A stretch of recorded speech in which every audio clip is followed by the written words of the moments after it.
Alors, est-ce qu'on doit attendre qu'un enfant rentre à l'école pour consulter un orthophoniste? C'est sûrement quelque chose que vous avez déjà entendu. En tout cas, moi, c'est quelque chose qu'on m'a déjà dit, que j'ai déjà entendu, que j'ai déjà lu aussi sur les réseaux sociaux.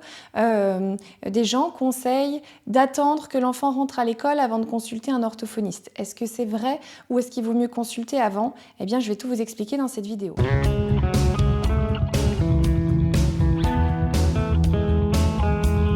Alors déjà, un orthophoniste, ça va évidemment s'occuper des troubles du langage, mais ça peut aussi s'occuper de tout ce qui est troubles de l'alimentation.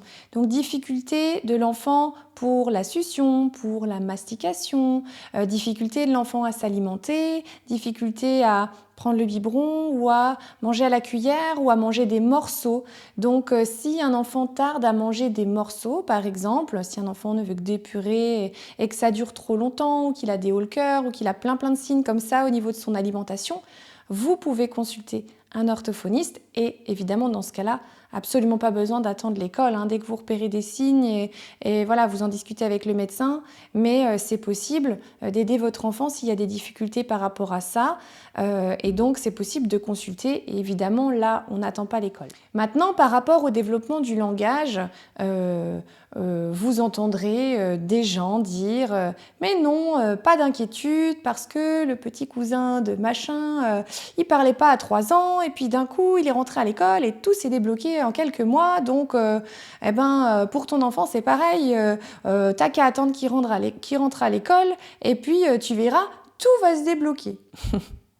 Ça, c'est des trucs qu'on entend souvent. Enfin, vraiment, moi, c'est mon métier, mais je l'ai déjà entendu plusieurs fois et je l'ai déjà lu assez régulièrement. C'est totalement faux. Il ne faut pas attendre l'école pour consulter un orthophoniste quand un enfant a des soucis au niveau du développement de son langage.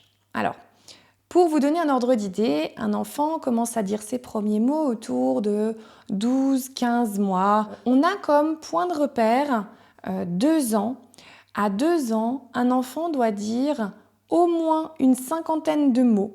Donc après, de toute façon, s'il y a un moment, vous ne pouvez plus les compter, c'est qu'il y en a plus de 50. Voilà. Mais des mots du quotidien, maman, papa, le chat, le chien, la tétine, la couche, voilà, le biberon, les mots du quotidien. Mais un enfant qui a 2 ans doit dire plus de 50 mots et combine 2 mots. C'est-à-dire commence à utiliser 2 mots ensemble pour faire des petites phrases. Papa parti, biberon bébé, voilà. On commence à comprendre et il commence à être capable de s'exprimer, de faire passer des messages. Ça, c'est les 2 points de repère à 2 ans. On sait aujourd'hui qu'il y a à peu près 30% des enfants qui sont en retard au niveau du langage à 2 ans, qui ne rattraperont pas leur retard en grandissant. C'est-à-dire que si un enfant n'a pas 50 mots et ne combine pas 2 mots à 2 ans, on peut déjà se dire qu'il y a un risque qu'il ait un trouble du langage qui soit présent et du coup qui risque de l'handicaper pour sa vie future. Parce que si on sait déjà qu'il y a un retard à 2 ans, peut-être qu'il fait partie de ces 30%-là qui ne rattraperont pas leur retard. Ça veut dire qu'ils ont un trouble développemental du langage ou un trouble, peut-être un autre trouble, en tout cas un trouble, ce qu'on appelle un trouble du neurodéveloppement, un TND, et donc qui fait que l'enfant n'arrivera pas à combler son retard. Alors vous allez me dire, oui, mais il y en a 70% qui vont, eux, rattraper. Effectivement. Ce que vous pouvez faire de toute façon, c'est, si vous avez ces signes-là, normalement les pédiatres et les médecins les connaissent ces signes, donc sont capables d'orienter. En tout cas, j'ai l'impression de plus en plus. Si l'enfant ne dit pas ses 50 mots et ne combine pas 2 mots à 2 ans, vous pouvez prendre rendez-vous chez un orthophoniste. Étant donné les délais moyens d'obtention d'un rendez-vous pour un bilan orthophonique en France, vous ne risquez rien d'appeler à 2 ans, vous aurez rendez-vous de toute façon quand il aura 3 ans.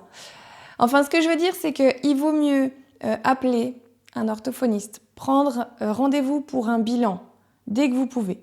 Et puis finalement, se dire au bilan, en fait, tout va bien, il n'y a pas de grandes difficultés, ou alors tous les signes de communication sont bien en place, tous les prérequis de communication sont bien en place. Et donc, finalement, il n'y a pas forcément besoin de séance, ou en tout cas à revoir dans 6 mois, à réévaluer. Vous voyez, il vaut mieux prendre rendez-vous et puis qu'on dise ça. Ou alors qu'on vous dise, effectivement, il y a un retard, mais donc c'est bien de l'avoir repéré tôt parce qu'on va pouvoir l'aider, votre enfant. Donc soit l'enfant est un petit peu en retard à 2 ans et il fait partie des 70% finalement pour qui ça va s'améliorer et ça va se combler et ça va aller nickel, mais vous aurez pris rendez-vous par sécurité. Soit l'enfant est en retard à 2 ans, mais il fait partie des 30% qui vont développer un vrai trouble du langage, qui auront un problème au niveau du développement de leur langage sur la durée. Ça va être un trouble qui va rester, et dans ces cas-là, il vaut mieux l'aider le plus tôt possible. Voyez ? Donc, de toute façon, quand vous avez ces signes-là à 2 ans, c'est important de prendre rendez-vous. Mais on sait même aujourd'hui, les études disent qu'à 2 ans et demi, un enfant qui est en retard au niveau de son langage à 2 ans et demi, il a 80% de risque d'avoir encore des troubles du langage, d'avoir encore un retard au niveau de son langage à 6 ans.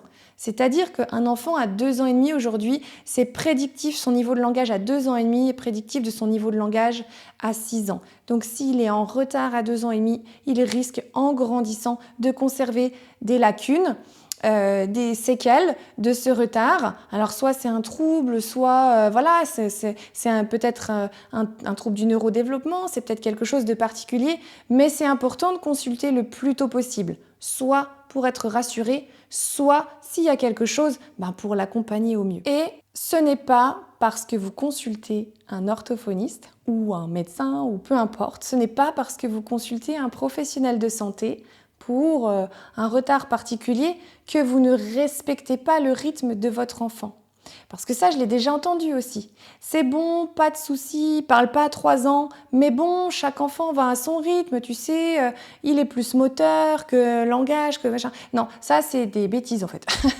Nous, on est orthophonistes, professionnels de santé, évidemment qu'on respecte le rythme des enfants. Donc, il n'y a pas d'histoire de mais tu vas consulter, mais tu respectes pas son rythme. Non, en fait, c'est pas parce que vous consultez que vous n'allez pas respecter son rythme. Au contraire, vous allez l'accompagner justement pour faire que son développement se passe le mieux possible. Et s'il y a un problème, le professionnel de santé, l'orthophoniste, va vous aider justement à faire que votre enfant et un langage le plus développé possible et l'aider. Parce qu'un enfant qui ne parle pas ou qui est en difficulté au niveau de son langage, c'est un enfant qui finira par être en souffrance parce qu'il ne pourra pas s'exprimer. Il ne pourra pas s'exprimer ses envies, il ne pourra pas exprimer ses besoins. Et du coup, il va être en difficulté relationnelle à l'école parce que les copains vont parler et parce que lui, il ne pourra pas parler, il ne pourra pas dire ce qu'il veut et il va être mis en difficulté et potentiellement mis en échec. Donc ce n'est pas parce que vous consultez des professionnels de santé, quels qu'ils soient, que vous ne respectez pas le rythme de votre enfant, ça c'est extrêmement important. Et donc vous n'avez pas besoin d'attendre 3 ans et qu'il rentre à l'école pour vous dire « Tiens, en fait, ça se comble pas, c'est dommage, on aurait peut-être pu consulter plus tôt. » Donc vraiment, allez-y quand vous avez un doute. Prenez conseil auprès de votre pédiatre, déjà de votre médecin. N'hésitez pas peut-être à passer des coups de téléphone à des orthophonistes de votre secteur pour demander leur avis. Vous avez aussi un site qui est très bien qui s'appelle Allo Ortho qui répond à pas mal de questions qu'on peut se poser sur le développement du langage et le développement de l'enfant. Je vais vous mettre aussi un lien vers certaines vidéos que j'ai faites pour vous aider sur comment on accompagne un enfant, comment on fait pour aider un enfant à bien développer son langage. Voilà, j'ai fait une vidéo là-dessus, je vous mets le lien juste au-dessus et dans la description en dessous. Comme ça, vous pourrez déjà aller jeter un œil. Mais voilà, n'hésitez pas à vous rapprocher de professionnels de santé si vous sentez qu'il y a un souci. Ils sont là pour vous aider. Et en plus, prévoyez les délais parce que Chez un orthophoniste, il y a généralement quelques mois d'attente, si ce n'est pas plusieurs années dans certaines régions, dans certains endroits. Donc voilà, ne tardez pas à prendre rendez-vous, quitte à l'annuler parce que ça va mieux, quitte à y aller, puis que finalement l'orthophoniste vous dise ben ça va bien, il n'y a pas besoin de revenir. Voilà, c'est pas parce que vous prenez un rendez-vous pour un bilan chez un orthophoniste que vous êtes engagé pour 15 ans d'orthophonie 3 fois par semaine. Vraiment, rassurez-vous, quand il n'y a pas besoin de séance, on ne propose pas de séance. Enfin, voilà, quand un enfant va bien, on ne va pas faire des séances dans le vide, ça ne sert à rien, on va aider ceux qui en ont vraiment besoin. N'hésitez pas à me poser vos questions, écrire vos avis en commentaire, et puis je vous invite à vous abonner à la chaîne, et je vous dis à bientôt pour de nouvelles vidéos.